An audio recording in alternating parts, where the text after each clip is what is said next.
sebelumnya mohon maaf ya, apa namanya, terpaksa di hari Sabtu pagi lagi begitu Recording in karena progress. apa namanya, kemarin ada agenda begitu ya dari fakultas. Nah, baik, kita lanjutkan ya. Kemarin kita sudah sampai di, tapi kok saya mohon maaf lupa masuk ke Google Classroom ya. Kemarin saya cek, waduh ternyata saya lupa ini masuk ke Google Classroom ya terkait dengan agendanya. Eh, jadi kita membahas terkait ekstraksi fitur ya kemarin ya. Jadi eh, kemarin kalau tidak saya salah, saya memberi tugas ya, tapi saya konfirmasi dulu gimana, apakah tugasnya sudah dicoba dikerjakan ya? Melanjutkan yang Saya kemarin, sudah, Bu. oh ya, melanjutkan yang kemarin, yang pre-processing terus diproses ke TF-IDF ya. Cuman saya juga mohon maaf, ini setelah saya cek semalam, aduh, kok ini apa namanya, belum saya buatkan media untuk pengumpulan juga ya. Tapi setelah ini akan saya buatkan gitu. Nah, apakah sebagian besar sudah mencoba begitu untuk dari apa proses kemarin yang pre-processing kemudian kita masukkan ke ekstraksi fitur gitu. Yang kelompok melanjutkan tugas kelompok ya. Kira-kira bagaimana ya? Mas Fajar sudah ya tadi kayaknya ya. Yang lain bagaimana? Apa sudah sempat atau belum?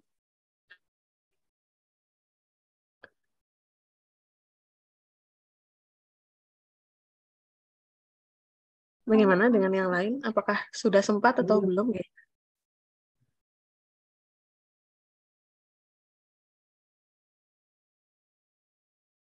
Oh, sebagian ada yang belum mencoba ya, ya sudah. Nggak apa-apa. Nah, ini saya lanjutkan dulu aja ke metode klasifikasi. Nanti setelah itu baru saya berikan tugas ya. Jadi nanti tugasnya jadi satu saja untuk ke TF-IDF dan metode klasifikasi gitu aja ya. Karena kalau dipaksakan hari ini juga saya mohon maaf karena kemarin juga belum submit apa upload teknisnya di Google Classroom ya. Baik, mohon ditunggu sebentar. Saya share dulu untuk kita lanjutkan yang apa namanya kasus yang kemarin ya.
Ya, ini kita bisa lihat ya datanya kemarin. Jadi ya salah satu dari apa namanya apa text processing ya ini untuk NLP yang untuk yang paling sederhana itu yang konvensional memang ekstraksi fiturnya menggunakan TF-IDF gitu ya. Mudah-mudahan kemarin sudah paham gitu ya, walaupun ya biasanya kalau satu kali pertemuan memang ya harus dicoba gitu ya. Jadi kita menghitung uh, kemarin ya dengan Excel sebentar, saya Excelnya kemarin sih seharusnya saya juga lupa tidak mengupload, seharusnya saya upload Excelnya dulu kan kemarin saya minta agar dicoba ya. Kita pakai Excel kemudian nanti kita coba dengan implementasi dengan codingan gitu ya. Jadi supaya Excel-nya itu Anda dengan Excel itu Anda paham gitu. Jadi tidak hanya black box ya. Ntar saya share dulu Excel-nya, mohon ditunggu.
Mohon maaf Ibu Afia, suaranya belum masuk.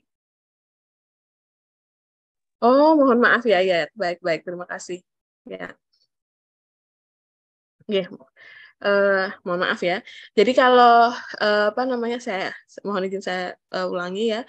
Jadi kalau misalnya untuk data tidak struktur gitu ya, salah satunya juga teks, walaupun di sini ilustrasinya adalah gambar ya. Jadi kalau misalnya konvensional machine learning itu dia handcraft gitu ya, ekstraksi fiturnya. Jadi ada prior knowledge gitu dari human, dari manusia untuk mengekstraksi fitur. Apa nih kira-kira? Nah, kalau untuk teks kayak kemarin saya sampaikan ya bahwa ini ya, saya punya dataset nih, gitu kan. Dataset ini secara kita sebagai manusia gitu ya, dan tentunya handcraft feature itu akan lebih baik kalau kita konsultasi dengan orang yang memang expert di bidangnya. Jadi misalnya di sini untuk medis itu untuk menentukan nama kita ingin nanti buat rekomendasi sistem untuk jenis penyakit apa gitu ya, di sini ada nama penyakitnya gitu. Nah, kira-kira yang menjadi apa ciri atau untuk membedakan satu dengan yang lain itu apa gejalanya, misalnya frekuensi gejalanya gitu ya. Nah, ini kita bisa gunakan tadi, maka kita bisa gunakan TF-IDF itu ya. Jadi ada campur tangan manusia gitu kan. Nah, lalu kalau pendekatan yang deep learning nanti setelah kita berhasil melakukan ekstraksi fitur dan juga berhasil melakukan klasifikasi, berikutnya nanti akan masuk ke deep learning. Nah, kalau deep learning feature extraction-nya itu nggak perlu kita melakukan handcraft, tetapi kita menggunakan arsitektur yang sudah ada di deep neural network. Nah, cukup kita merepresentasikan kata-kata itu ke dalam word embedding gitu ya. Jadi kalau misalnya nanti langkah berikutnya ya setelah Anda paham. Nah, ini setelah Anda paham ini yang sudah selesai dengan conventional machine learning, berikutnya kita akan belajar menggunakan mengolah ini, datanya juga akan sama gitu ya, tapi kita menggunakan deep neural network gitu ya. Nah, di situ nanti akan terlihat perbedaannya gitu. Nah, karena di sini kita ekstraksi fitur kemarin sudah saya review lagi ya, kita sudah belajar ya apa namanya, yaitu kita menggunakan ini ya, term frekuensi inverse dokumen frekuensi gitu ya, jadi TF-IDF. Nah, ini apa namanya, kita mencari representasi ya, karena ekstraksi fitur itu intinya mungkin mudahnya adalah kalau misalnya Anda sudah belajar pengenalan pola, intinya adalah kita tuh gampangannya ya dari suatu komputer itu kita ubah menjadi representasi yang bisa diolah oleh komputer. Nah, komputer itu hanya bisa mengolah numerik gitu ya untuk tipe data yang standar ya. Sebenarnya dia hanya kalau Anda belajar sistem operasian binary-nya gitu ya. Nah, ya numerik atau angka ke binary itu dilakukan bisa oleh compiler atau apa namanya, terus untuk media dari apa namanya high language ke low level language gitu, low language level gitu ya. Nah, sekarang tujuan kita tuh mengubah dari kata-kata tadi ya di dataset itu untuk menjadi angka gitu aja intinya. Nah, untuk menjadi angka gimana caranya? Apakah kita menghitung jumlah angka, menghitung jumlah katanya atau bagaimana? Nah, ini kita menggunakan term frekuensi, indeks frekuensi. Nah, term frekuensi, indeks frekuensi kemarin sudah sempat ya saya buatkan ilustrasinya, tapi mohon maaf belum sempat diupload ternyata kemarin ya. Nah, jadi yang pertama adalah term frekuensi gitu ya. Term frekuensi itu jadi dari jumlah data yang kita miliki, kemarin berapa, 178 ya yang saya kasih sampelnya, atau berapa, 137, lupa. Karena nggak saya berikan semua, hanya sampling saja. Nah, itu Oh, 163, sorry ini ya. Ini kita punya 163 baris atau data. Nah, kemudian maka termnya, maka kan setiap ini kita ekstrak ya dari seluruh datanya. Kemarin sudah dicoba dengan preprocessing, kita bisa dapat gitu. Kita punya termnya. Term itu kata. Nah, ini yang kita definisikan sebagai term itu harus kita definisikan di awal gitu. Apakah hidung kemarin sudah sampai stemming gitu ya, finally gitu ya. Itu ada hidung, keluar lendir gitu ya, kongkain, nasal, kebiruan. Nah ini jadi biru misalnya setelah dilakukan stemming gitu ya. Nah ini bersin, apakah hanya bersin saja atau mau bersin-bersin gitu ya. Nah ini yang kita definisikan di awal ya. Kemarin ada beberapa pendekatan, ada yang dicoba bersin itu sama dengan bersin-bersin, dianggap sama, tapi ada juga yang mencoba itu dianggap berbeda, nggak masalah.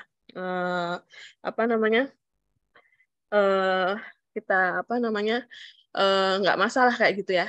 Kita coba eksperimen malahan itu jadi suatu skenario eksperimen malahan itu. Jadi sebenarnya kalau di komputer ya kita bisa membuat beberapa option ya A, B, C. Nah itu kita jangan which one is the best gitu di awal, jangan kita asumsikan di awal mana yang terbaik, tapi itu dijadikan skenario karena kita punya eksperimen. Beda dengan orang matematika dan statistik ya. Orang matematika statistik itu malah jauh lebih sulit karena mereka harus proof teorem ya. Kalau kita ya lanjut aja dulu gitu ya, gas dulu aja, nanti kita lihat dari eksperimennya. Nah itu keuntungan dari komputer gitu, karena kita punya eksperimen, computational eksperimen. Jadi nanti Anda coba temnya berarti berapa nih ukuran temnya, yaitu D itu adalah dokumen dikali dengan N. N itu adalah jumlah temnya. Nah, jumlah tem dari mana? Jumlah tem dari keseluruhan dataset ini gitu ya. Jadi kemarin sudah kelompoknya Mbak siapa ya kemarin lupa, Mbak Syuhra ya. Nah, itu dia menjejer seluruhnya. Nah, itu dicari uniknya ya. Tem yang unik ada berapa itu jadi N. Ya. Jadi di sini tabel tem frekuensi ukurannya adalah D kali N ya. D baris D baris dikali N kolom ya. Jadi ini temnya adalah tem 1 sampai N. Nah, saya kemarin yang saya memberi tugas ini coba dikerjakan secara manual untuk misalnya 2 baris dulu gitu ya. Nggak apa-apa gitu ya, 2 baris. Bu, berarti nanti banyak yang kosong dong, karena mungkin ya misalnya air gitu ya. Air kan ada di ini, tapi di baris 1 nggak ada. Iya, jadi memang itu eh, salah satunya memang nanti, ya itu salah satu ini ya, course of dimensionality dari TF ya, tone frekuensi. Jadi TF IDF tuh jadi memang kalau semakin banyak variasi termnya ya ukurannya kan semakin besar gitu. Ya, gitu. Oke. Kemudian berikutnya ini untuk frekuensi formulanya bagaimana? Formulanya adalah dia frekuensi P, tempe dokumen D-nya. Jadi kayak apa ya, proporsi atau ya probabilitas frekuensi tempe terhadap ini ya, dokumen D gitu ya. Panjangnya, size-nya berapa? Size itu adalah jumlah eh, apa namanya? eh, jumlah atau jumlah atau size jumlah tem dalam dokumen tersebut, dalam baris tersebut atau dalam kalimat tersebut gitu ya. Oke. Mungkin ada pertanyaan dulu sampai TF-nya ini. Maaf. Monggo, ada pertanyaan? Apa so far so good? Mana tadi? Gitu.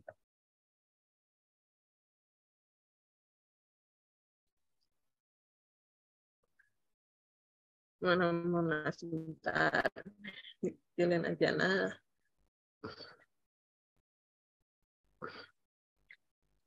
mungkin Mas Naufal ada pertanyaan? Untuk saat ini belum ada, Bu. Masih mengikuti, Bu.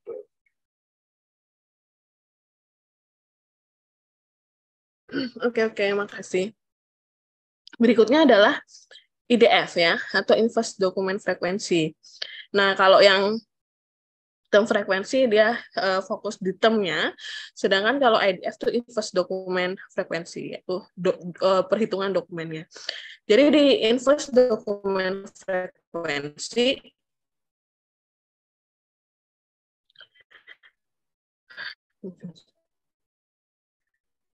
nih ya, yaitu kita menghitung banyaknya dokumen dibagi dengan banyaknya dokumen itu berarti banyaknya baris. Kalau tadi ada 163 dibagi dengan banyaknya dokumen di mana suatu tempenya itu muncul. Jadi ukuran size-nya itu adalah N kali 1 ya. Apa namanya, N-nya ini adalah jumlah temnya ya. Kemudian ya kali 1 kali IDF-nya gitu ya. Nah, misalnya kita hitung ya, temnya jadi kan sama ini N ya. Hidung itu atau baris yang mengandung kata hidung gitu ya. Misalnya ada 20 gitu. Nah, berarti ini sama dengan DF frekuensinya ini adalah 20.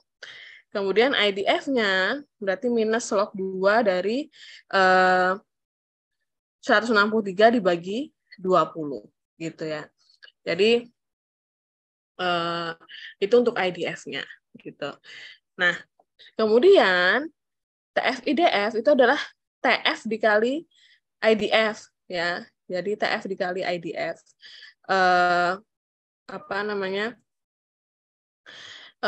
Hanya perkalian ini sebenarnya adalah dot matrix ya. Jadi kalau Anda udah dot matrix, maka di sini D kali N, di dot ya, TF itu dengan size D kali N, di dot dengan dot matrix ya, perkalian matriks itu, perkalian matriks skalar, dikali dengan IDF, dengan size N kali 1.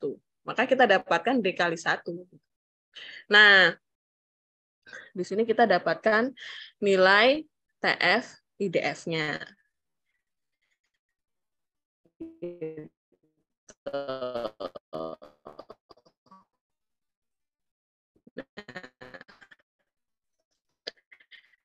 Terus gimana setelah kita dapatkan nilai TF IDF? Jadi mengalihkan nilai dari term frekuensi dikalikan dengan apa namanya, sebentar, ukurannya berarti sebentar saya kayak P, term P dalam dokumen D. Ya. Ya, jadi ini harusnya temunya ya masuk ya. Sorry, maaf, ini perkaliannya. Jadi nilai TF ya, P, D dikali dengan IDFP ya, IDFP. Jadi hidung kali hidung. Oh ya, sorry. Nah, ini maaf ya, ini berarti ini 0,14 dikali dengan IDF-nya ya. Jadi ukurannya sama ini pantesan ada yang salah ya.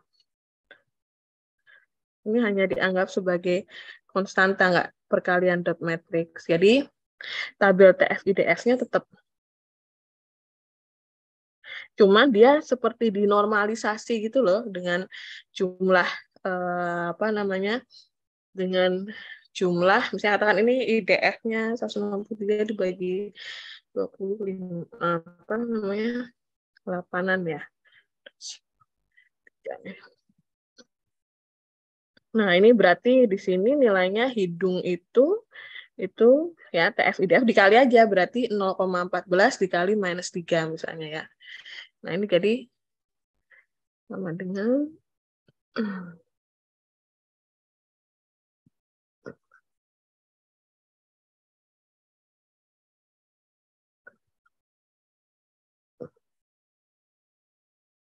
Hmm. Jadi gini ya. Nah, jadi yang di sini bukan perkalian masih, tapi seperti koefisien. Jadi kita normalisasi. Nah, sudah dapat. Kemudian ini, matriks TF-IDF inilah yang masuk ke metode klasifikasi, gitu ya. Ya, jadi ini yang masuk ke klasifikasi ya. Jadi di sini label ya, labelnya atau kelas. Nah, ini kelasnya kita misalnya tadi apa? Penyakit A gitu ya. Kemudian penyakit B, penyakit A gitu ya katakan. Nah, ini dan seterusnya, misalnya yang terakhir ini penyakit D gitu ya. Nah, jadi Anda punya jumlah fitur ini, N fitur ya. Anda punya N fitur, kemudian ada memiliki 163 atau D baris gitu ya, 163 baris. Nah, inilah yang nanti akan masuk ke, kita misalnya ingin mengklasifikasikan gitu, maka inilah yang akan masuk ke sebagai input ke metode klasifikasi ya. Nah, misalnya Anda pakai apa? Misalnya yang paling sederhana, Anda pakai KNN gitu ya. Walaupun KNN itu lazy learner katanya gitu ya. Nah, misalnya Anda pakai KNN ya, atau ya otomatis KNN itu nanti namanya terlalu dia memang sederhana gitu, cuman untuk data yang cukup besar malah jadi kompleks gitu, karena dia nggak menghasilkan model secara eksplisit karena nanti harus dihitung jaraknya. Jadi nanti kalau ada data baru dihitung jaraknya gitu ya.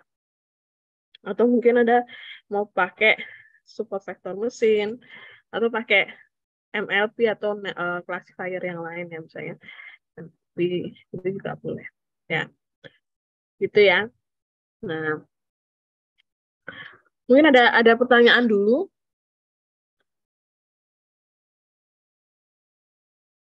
Kalau metode klasifikasinya sudah paham ya, mungkin saya nggak harus menjelaskan ya.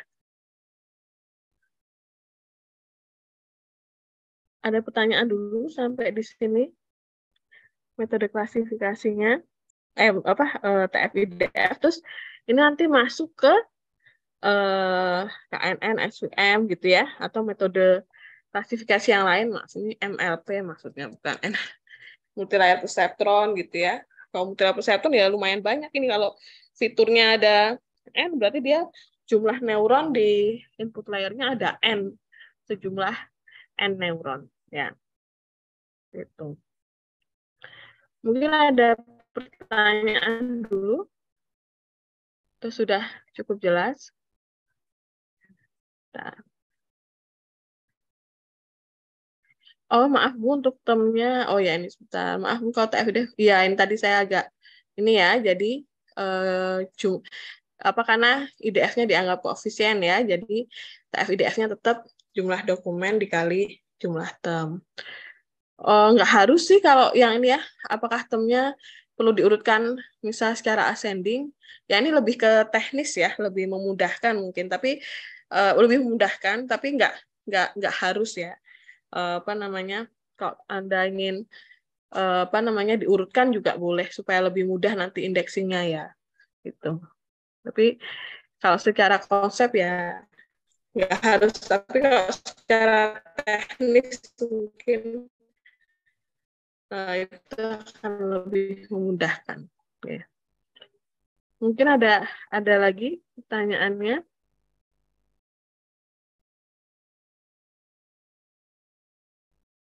Nah, jadi setelah ini masuk ke klasifikasi ya. Ini jadi apa namanya, mudah gitu ya. Maksudnya sebenarnya sederhana ya. Jadi yang paling penting Anda bisa melakukan ekstraksi. Nah, ekstraksi ini tadi bergantung dari preprocessing ya, karena yang asumsi-asumsi yang digunakan, misalnya bersin apakah sama dengan bersin-bersin, kayak gitu-gitulah ya.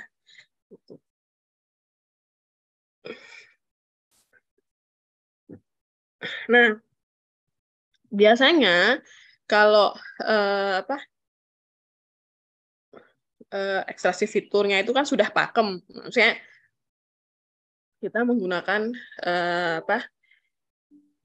TF-IDF gitu ya kalau konvensional ya sebagian besar. Nah, kemudian masuk ke classifier gitu ya. Nah, kalau nanti biasanya variasi penelitian itu malah lebih banyak di ekstraksi fitur gitu ya. Maksudnya ada misalnya menggunakan leksikon ya atau sinonim gitu ya. Jadi kita bisa melihat di sini wah kalau kan semakin besar semakin banyak termnya, size matriksnya, jumlah fiturnya semakin banyak gitu ya, semakin banyak term yang unik. Jadi jumlah fiturnya akan semakin banyak. Nah, oleh karena itu untuk padahal ada beberapa term yang secara semantik itu maknanya sama gitu. Jadi misalnya apa ya contohnya ya, kayak lelah dan capek gitu. Itu kan ya walaupun kita harus memastikan ke expert sebenarnya ya, maksudnya ke domain expert domain kita tuh itu ada perbedaan nggak, misalnya lelah dengan capek gitu. Ya kalau sama yang berbeda gitu ya, karena nanti pada saat kita masukin ke classifier itu kan padahal istilahnya itu fitur yang sama gitu ya. Jadi misalnya kayak kalau misalnya secara gamblangnya saya warna sama apa ya warna gitu ya. Nah itu misalnya fitur warna itu kan juga saya fitur warna sama fitur pencahayaan itu kurang sesuai sih. Ya mungkin yang analoginya saya sulit mencarinya. Ya tapi misalnya contohnya tadi Tia, lelah dan capek gitu. Lelah dan capek itu kan sebenarnya semantik miningnya sama gitu. Nah, tapi kalau kita gunakan apa adanya, kita jadikan itu sebagai term yang berbeda, maka nanti dianggap sebagai fitur yang berbeda karena kita menghitung frekuensi eksperimen gitu ya, atau variasi di ada sinonim ya, sinonim substitusi ya. Jadi kita kita gunakan korpus gitu, mana sih yang memiliki semantic mining, terus kita standarkan. Jadi supaya termnya itu lebih compact, lebih tidak ada yang sebenarnya artinya sama tapi jadi dua term gitu ya, karena term ini yang akan menjadi fitur gitu ya. Nah, kemudian bisa juga menggunakan leksikon ya. Nah, itu juga ya macam-macam ya. Nanti Anda bisa explore ya. Tapi memang ternyata setiap stepnya berkaitan. Jadi kemarin preprocessing, kemudian ke ekstraksi fitur, kemudian kita masuk ke classifier gitu. Nah, yang masuk di classifier adalah di TF-IDF-nya gitu. Mungkin ada pertanyaan dulu kira-kira sampai di sini.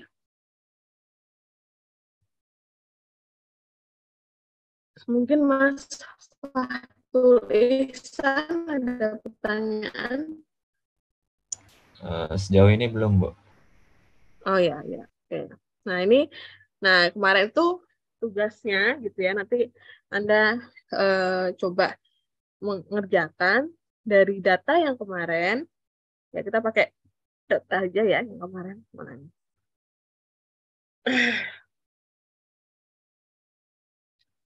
Ini yang kemarin ya. eh ini memang nanti di classifier-nya agak agak ini sih karena jumlah kelasnya banyak banget itu. Ini nanti yang dilihat yang nama penyakit aja ya. Jadi labelnya itu nama penyakit. Udah sebentar. Saya minum.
Ini mohon maaf ya tadi agak mual. Baik. Jadi nanti saya lanjutkan ya. Jadi nanti kelasnya ini nama penyakit ya.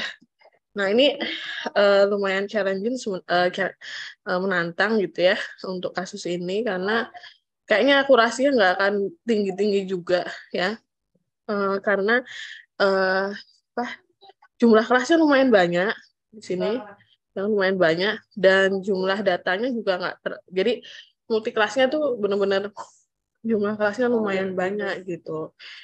Nah, ini nanti biasanya akurasinya sepertinya ya nanti kita lihat saja ya akurasinya mungkin tidak terlalu besar. Ya 70 mungkin ya. Kita coba 70%. Nah, anyway, untuk tugasnya, jadi untuk tugasnya sudah paham ya. Pertama, Anda hitung di tabel TF, kemudian tabel IDF dan tabel TF IDF untuk 2 baris secara manual yang ada di mana Excel gitu. Nanti ini saya upload ya. Kemudian setelah itu Anda mengimplementasikan TF IDF-nya ya dengan kode. Nah, biasanya kalau sudah menggunakan library memang jadi tinggal langsung mention saja gitu, memanggil saja TF-IDF-nya gitu. Kemudian setelah itu baru dari tabel TF-IDF ini Anda dapat kan, kemudian Anda masukkan sebagai input ke metode classifier atau metode klasifikasi. Nah, di metode klasifikasi ini Anda bisa pilih salah satu metode klasifikasi, tapi harapan saya setiap kelompok bisa bervariasi gitu ya, jangan semua support vektor mesin, jangan semua KNN gitu ya. Nah, ini jadi macam-macam. Nah, silahkan nanti Anda bisa memilih gitu ya classifiernya atau metode klasifikasi. Mencoba bisa lebih dari satu. Ini ngodingnya saya rasa cukup cepat gitu ya, karena pakai library juga ya, Anda tinggal manggil juga. Classifiernya juga silahkan Anda menggunakan library gitu ya, karena kita lebih bukan di kuliah machine learning, tapi kita lebih ke NLP-nya gitu ya. Nah, mungkin begitu. Mungkin ada pertanyaan dulu kira-kira untuk tugasnya. Apakah sudah cukup jelas?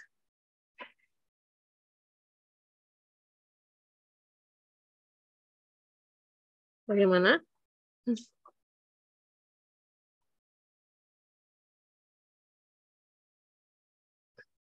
Halo? Suara saya masuk nggak ya? Apakah ada pertanyaan? Sejauh ini belum ada, Bu. Oh, ada ya. Baik, untuk tugasnya juga belum ada ya. Oke, ya. Saya rasa kalau Anda sudah bisa sudah mencoba dan menyelesaikan, udah paham gitu ya untuk konvensional. Nanti bisa dilakukan beberapa skenario eksperimen ya. Ini skenario eksperimennya banyak yang bisa dieksplor. Jadi yang pertama terkait dengan preprocessing. Kalau ekstensif itu tadi yang saya sampaikan sudah pakem sih, mau diapakan lagi gitu.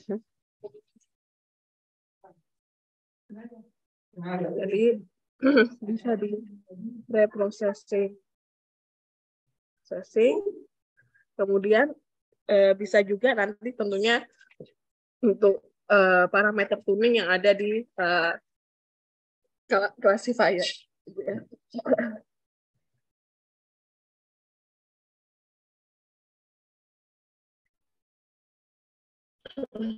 Jadi preprocessing ini, misalnya tadi, apakah mau dianggap sama ya? Anda bisa coba ya, atau apa? Jadi kalau misalnya Anda nggak pakai stemming, misalnya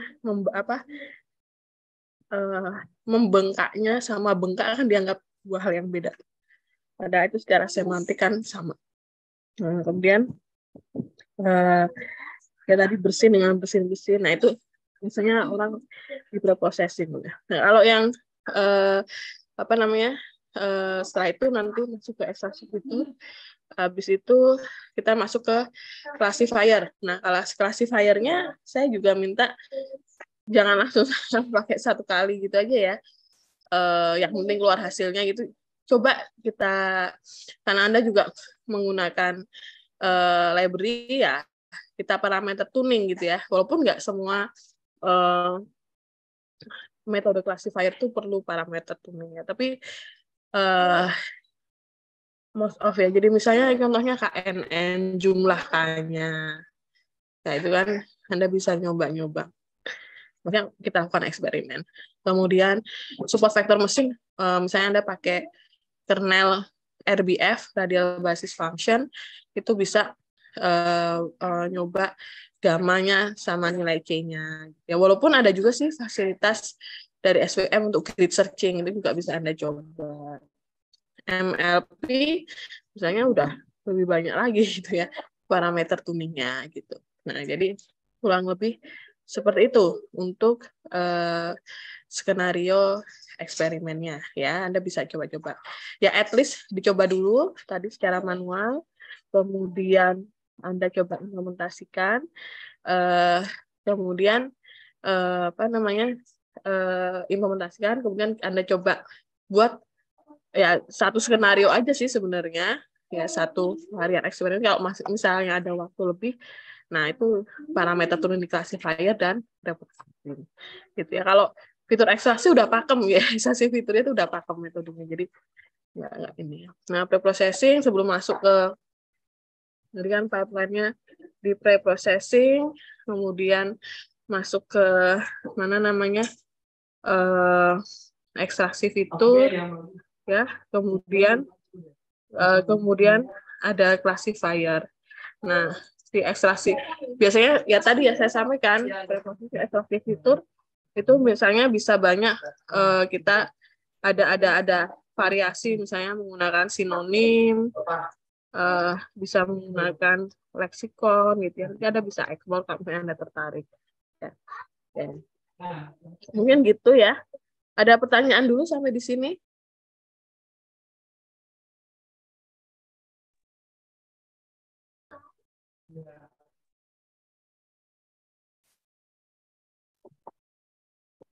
Mungkin Mbak Muni Safitri, mana Mbak Muni?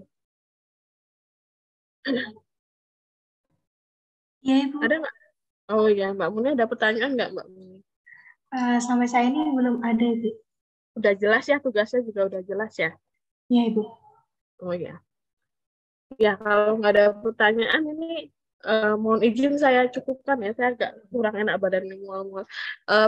Ini dicoba ya waktunya, sisanya coba Anda input di Excel ini, nyoba ya. Kemudian dikerjakan tugas kelompoknya untuk ekstraksi fitur, dilanjutkan dengan classifier gitu. Begitu ya. Ini saya screenshot aja. Ya.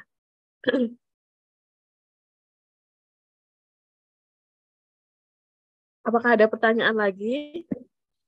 Apakah ada pertanyaan mungkin atau sudah cukup jelas?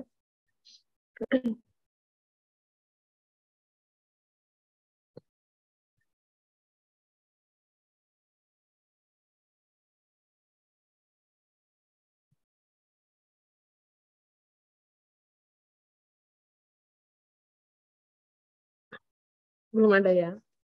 Oke.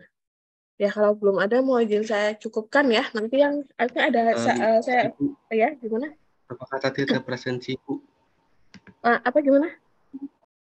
Tadi ada presensi Saya nggak? presentasinya saya manualkan di si master ya.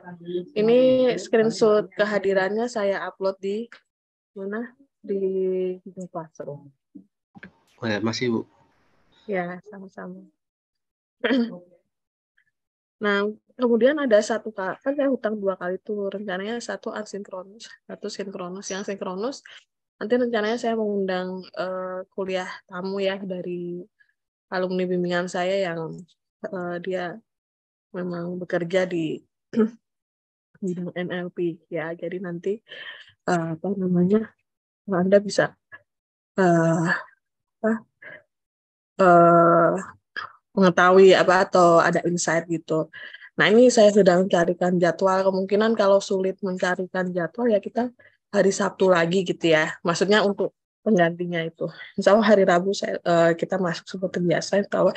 Nah, nanti hari Sabtunya saya ada kuliah tamu dari bimbingan saya yang kerja di NLP. Maksudnya bidang NLP ya. Mungkin gitu. Ada mohon izin ya, ini saya cukupkan, mohon bantuan untuk dikerjakan tugasnya, ini saya upload ke Google Classroom ya. Ya. Terima kasih. Mohon maaf yang kurang berkenan. Wassalamualaikum warahmatullahi wabarakatuh. Waalaikumsalam warahmatullahi Waalaikumsalam wabarakatuh. warahmatullahi wabarakatuh. Terima kasih Bu.